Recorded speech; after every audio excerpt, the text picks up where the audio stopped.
Let's start with what is a self-taught artist? How do I know if I am one? Well, if I'm a self-taught artist, then I get to direct my whole art learning experience.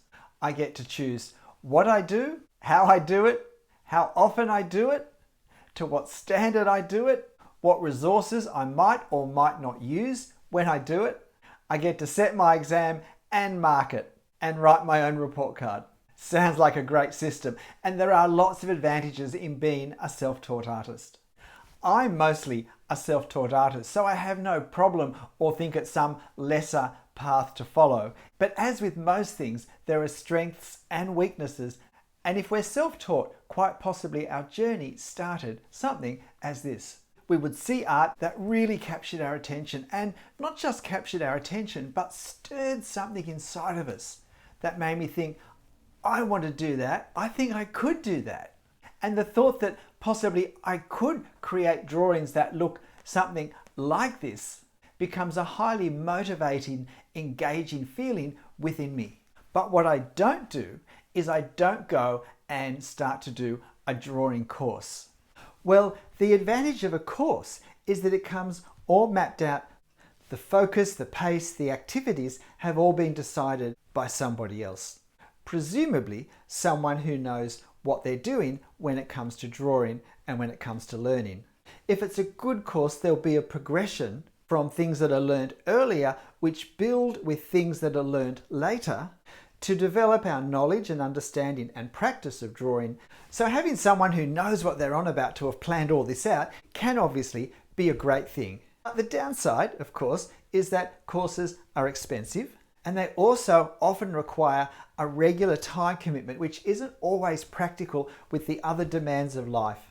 But let me say, the greatest weakness, I believe, of a self-taught art journey is not that the things we do aren't mapped out in possibly the easiest, most productive, systematic way.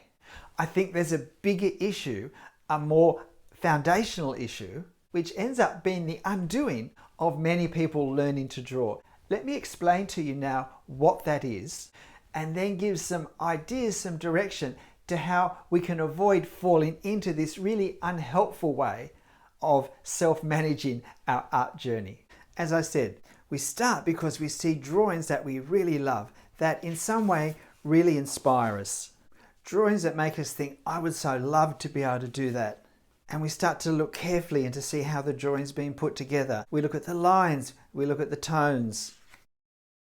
And possibly there's subjects that really interest us anyway, such as architecture. And maybe we find some that look a little bit simpler and we think I could do this. And when we start, we're thinking of all these drawings that have so inspired us.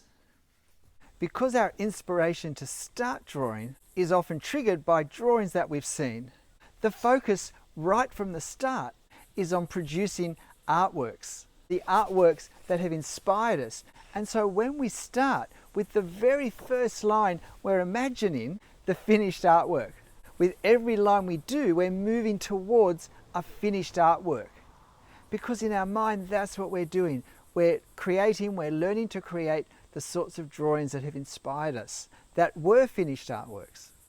And because at the end, I want to have an artwork, then every line becomes really important. And it's easy to become focused not just on placing everything correctly to produce my nice artwork at the end, but I become more focused, in fact, on not making a mistake, on not spoiling my artwork.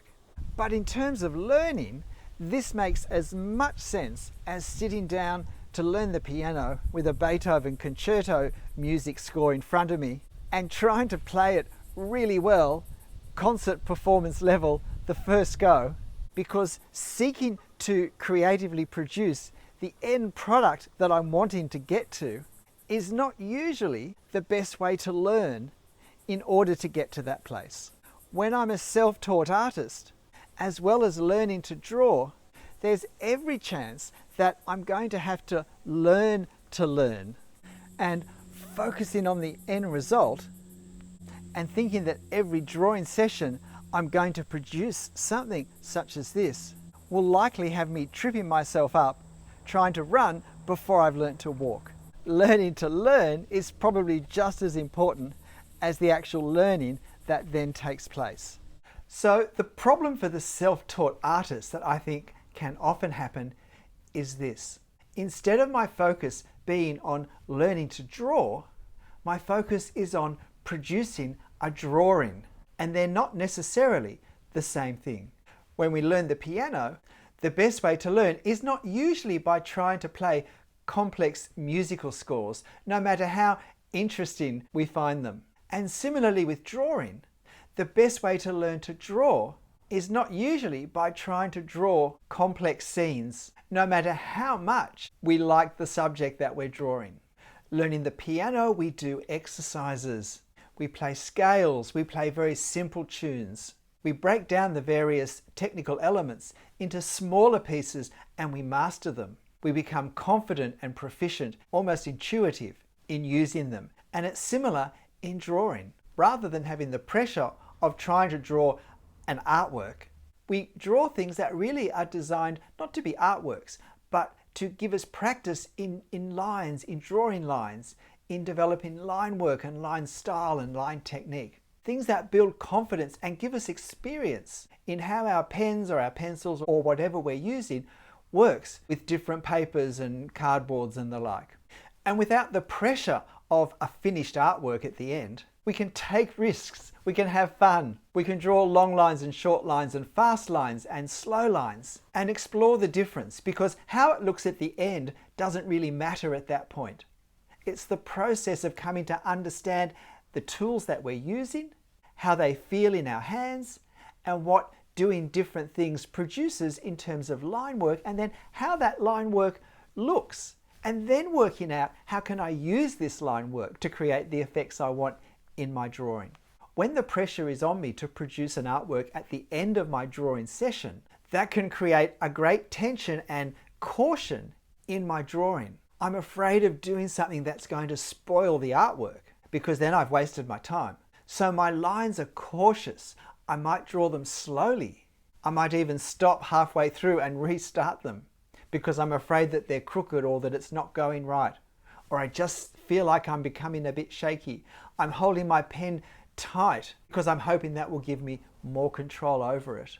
My lines can all start to look the same. They can get this wooden, stiff, overly thick feeling to them because I draw my lines slowly, so there's more time for the ink to flow over the page. Maybe I'm not confident about my line work, so I draw a line and then I redraw the line over the top and get an even thicker line. Maybe I'm not confident with my lines, and so instead of drawing a nice continuous line for whatever length I want, I draw a series of short lines which sometimes overlap and start to give a fuzzy look to them. And what often happens when our focus is on creating an accurate representation of the shapes that we see in our reference, or possibly the textures that we see in our reference photo, the actual lines themselves become stiff and wooden and don't really convey any life. And even if our drawing is accurate, it can start to look a bit artificial. And when I look at drawings on social media, particularly on Instagram, where I can see dozens of drawings by the same artist, sometimes there is this woodenness, stiffness in the line work in every drawing. And I suspect it's because the focus has been on getting my artwork, having it look right, getting my shapes accurately drawn and placed on the paper. But in doing that, I haven't been able to focus on my line work, on developing varied and expressive line work that breathes vitality into my subject and also creates a drawing that is uniquely mine, because I'm not just copying the shapes and the outlines in the photo, but I'm making choices in the way I draw my lines that shift emphasis into some parts of the drawing and give less emphasis to other parts of the drawing. So through my line work and my drawing techniques,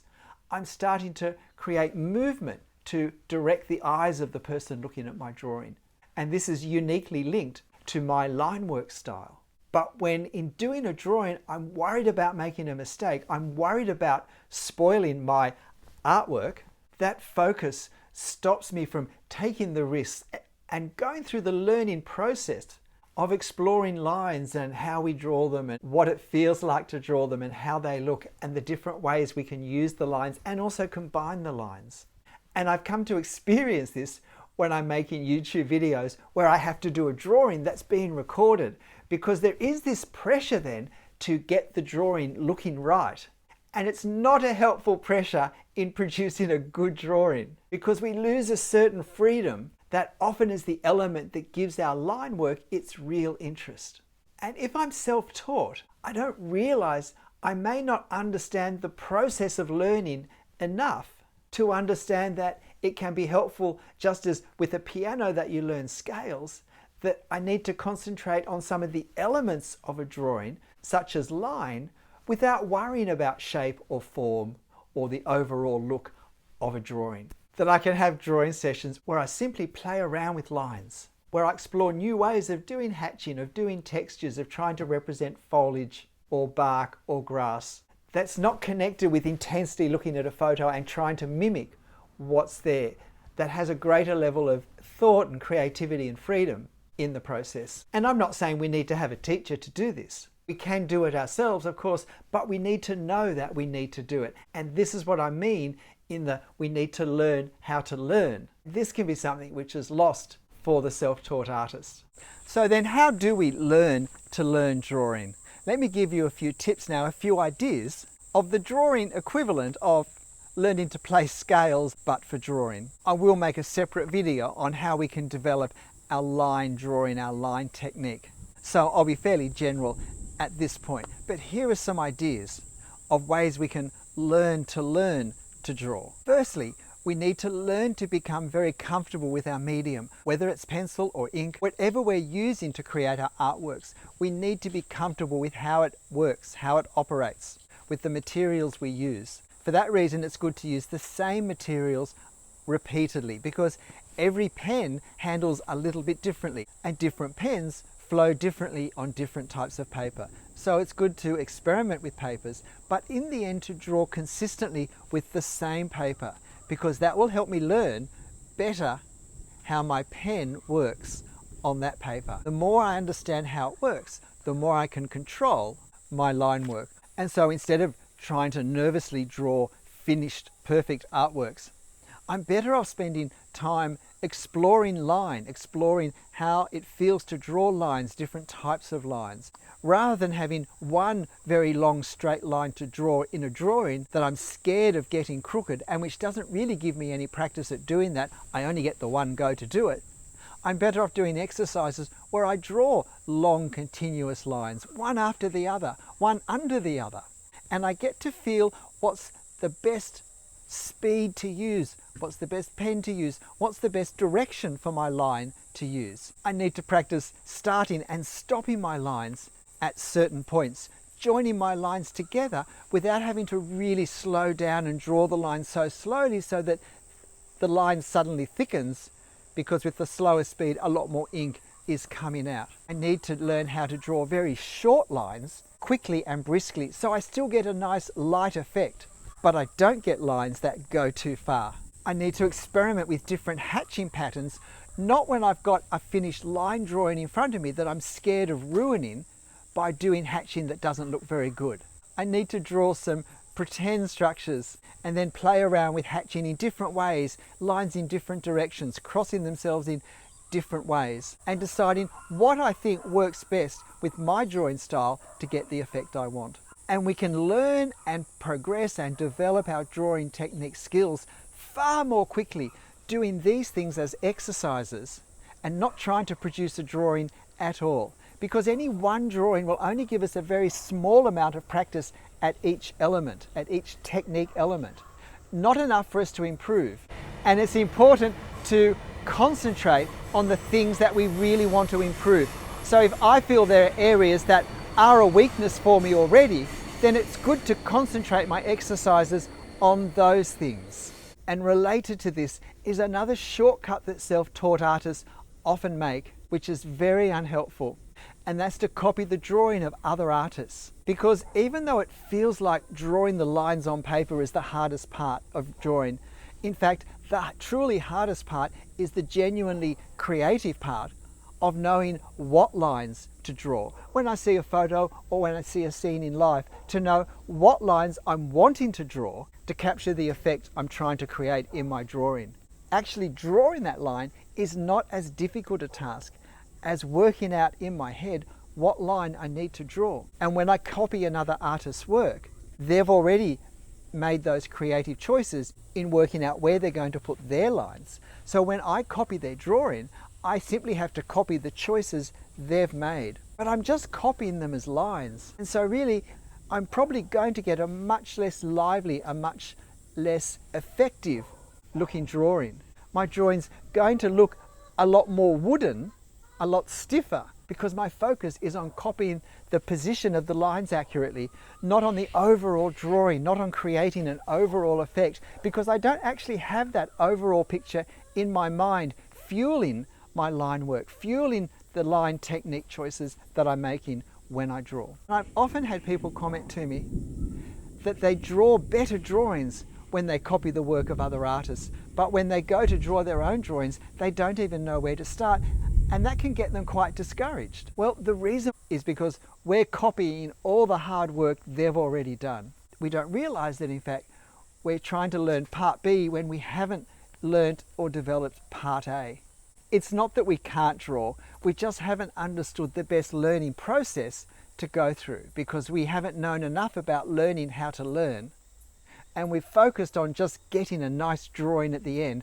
And if copying another artist's artwork is what gives us the nice drawing at the end of my drawing session, then it's very tempting to want to do that. But we don't learn to create our own drawings that way. But also in learning to draw, choosing subjects wisely is also very helpful. There is far more learning that we get learning to do a simple thing really well than we get trying to do a really complex thing and doing it badly. And again, I often see drawings that have clearly been way beyond the ability of the artist at that point in time to manage well across the whole drawing. And they would actually progress faster in their drawing development if they chose simpler subjects that they could feel more relaxed in drawing. And then all of those skills that we've developed to a high standard in drawing the cottage, when we come to draw the Grand Opera House, we can take those skills and use them to create more complex drawings. When the focus is on creating a perfect artwork at the end, having something that we could show people, post on social media, frame and put up on the wall, then we can be very focused on mistakes and being afraid to make mistakes. What I've learned in my drawing experience is that almost all mistakes I make don't look nearly as bad at the end as when I make them. And that's partly because I've developed a style, I think, that disguises these mistakes, but partly because if we draw the lines in the right place on top of the mistakes, the brain, when it looks at the drawing, will see the line, if it's there, that it expects to see. And the line that's not quite in the right place is not very important to the brain in understanding the scene, and so there's not really any great focus on it. So if you're a self-taught artist and you feel that your drawing style's in a bit of a rut, perhaps your drawings look a bit wooden, a bit artificial, then it might be helpful to be less concerned about producing a finished artwork and start to have fun with various techniques of the drawing process, with different parts, and not trying to put all of them together perfectly at the one time. And if we're drawing from a reference photo, we need to be a whole lot less concerned with comparing how our drawing looks with the reference photo. Sometimes we need to take the risk of enhancing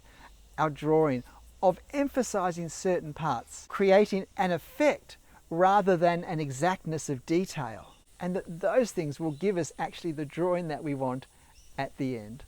G'day, I'm Travers. Having been a trained high school teacher a long time ago in my past, I have had the advantage of having learnt how to learn and understanding the whole educational process. And I have been able to use that to my advantage when I make choices about what I draw and how I draw it. I hope these thoughts and ideas now have helped you as a self-taught artist perhaps get a little more direction in how you can develop your line work, your artworks, your technique in the way that you'd like. I really hope this has been helpful. Whatever you're drawing, make sure you're having fun. I'll see you next time. Bye.